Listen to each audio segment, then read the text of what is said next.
Old school boxing was riddled with brutal blows, the dark arts, and evil acts. Modern boxers may hit below the belt and excessively clinch, but old fighters knew how to cheat and bend the rules in their favour. So let's explore the dangerous punches secretly used by these battle-hardened pugilists to inflict pain and damage, which have since been banned. Maybe these illegal blows could be used nowadays, though caution must be advised. Please low blow the absolute hell out of the like button to push this video to even more people. Welsh's windmill punch. The favourite ring tricks of boxing champions book from 1913 mentions Freddie Welsh's windmill punch, arguing it's practically a patent of his own. The punch is a double one, a left and right, and may be compared in some way to the delivery of a doubtfully legitimate fast right hand bowler. For British standards, Welsh's style was brawler-like, based heavily upon infighting. When in close, suddenly, without even a feint, out-swooped his left in almost exact imitation of the fashion in which a fast right-hand bowler quoted will swing his left arm first, to gather up swing for his right. Though not explicitly banned, the evident risk of striking the top of the head and with the palm of the glove presents inherent problems. You could break your hand, be disqualified, or even wrench your shoulder. The head in chancery. In Ned Donnelly's Self-Defense of the Art of Boxing from 1881, he details the head in chancery. When in close quarters, if it occurs, grasp your opponent firmly round the neck with the left arm and use the right to punish him. The short right hook would be repeatedly hammered on the opponent's clinched head. And with holding and hitting being illegal in the noble art, there's literally no way we will ever see it in modern day boxing. Wait a second, what in the 19th century is going on here?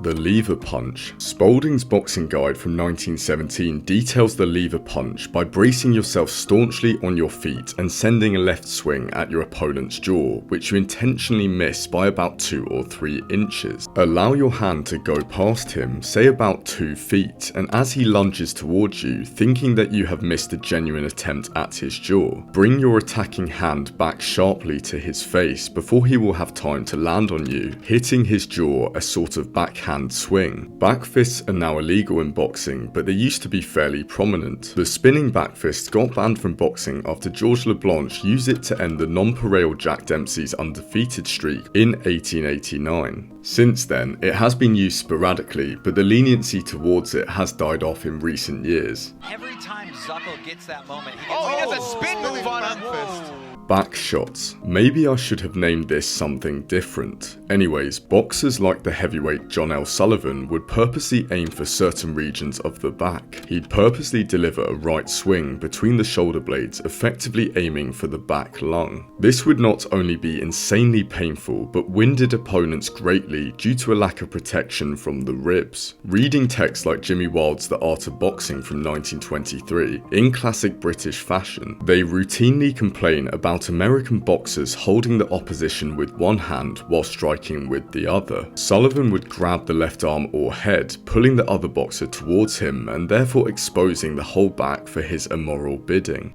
Sadly, if these boxers had worn a vintage Marsland t-shirt, then the back graphic may have hidden their vulnerable areas from view.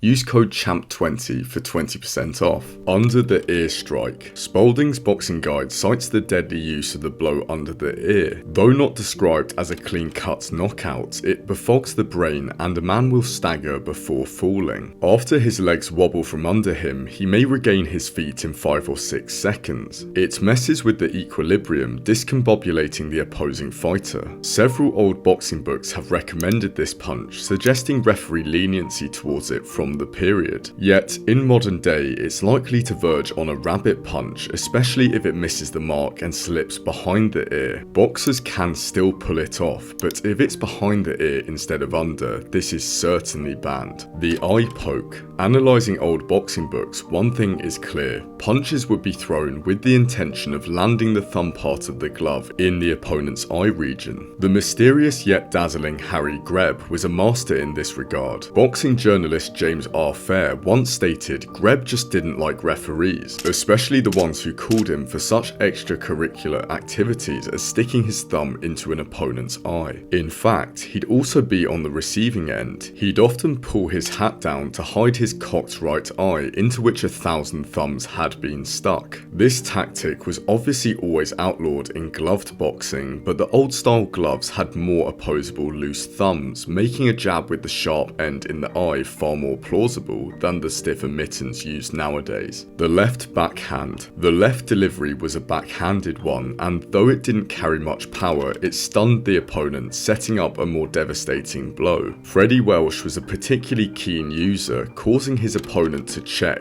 when whiz, Fred's right has come hurtling after. And there are all sorts of power and force behind that right. The signature was a downward punch, delivered with a slightly bent arm and with Fred's full weight behind it. Under boxing rules, you can't strike with the back of the hand, and the leniency towards this has deteriorated over the years. The kidney blow. In Favourite Tricks of Boxing Champions, it stated, "It is true that the kidney punch has been recently barred in several American states, and notably in New York, and further true that so noted a boxer as Leech Cross was not long ago disqualified for using it." With the book having been written in 1914 and the kidney punch officially outlawed in 1911, many practitioners around that time were still masters of the craft. The book proclaimed Freddie Welsh as a master hand at this punch. The blow's primary purpose was to discourage clinching, inflicting pain when in close. Despite the punch now being officially banned, some pugilists still try their luck even today.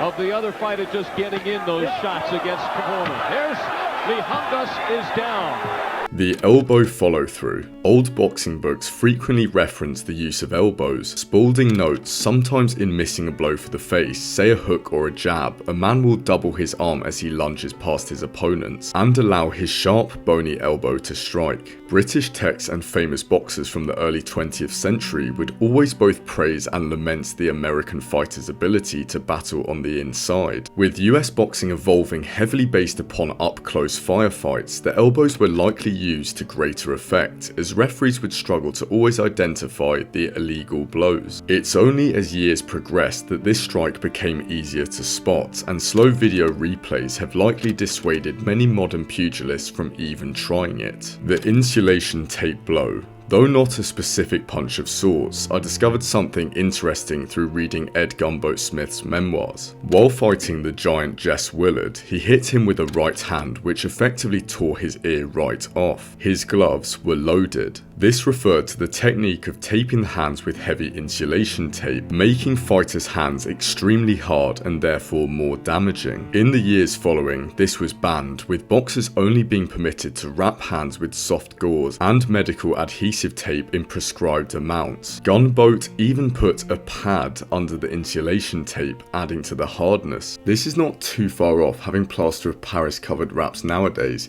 so I'm not surprised it's been outlawed. The low blow. This one doesn't need much explaining, and it still does happen, yet in the early 1900s, when the rules weren't as established, and the fighters tended to be more desperate and by extension dirty, the punch was common. Spalding cites that it is nothing unusual to read of ring contests where a combatant loses through delivering a blow too low. And Peter Heller's In This Corner certainly corroborates this. While interviewing lightweight champion Willie Ritchie, he details a battle against Ad Volgast, an especially dirty fighter, where he was in fact disqualified for consistently hitting Ritchie in the groin region. Either way, low blows will always be a part of boxing, and some pugilists are very subtle with this dark art. There's his complaint. Watch the left hand.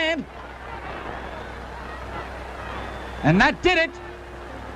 But now I want to hear what you guys think. Are there any banned punches which I've missed? Please let me know down in the comments below. Which of the blows do you think are the most brutal and damaging? I'm still reading through many of the old boxing books, so I'd be happy to do another banned boxing video soon if we were to reach 1,000 likes. Please consider checking out the vintage t-shirts linked down below. Like and subscribe if you enjoy the content. More will be on its way very soon. Thanks for watching. All the best.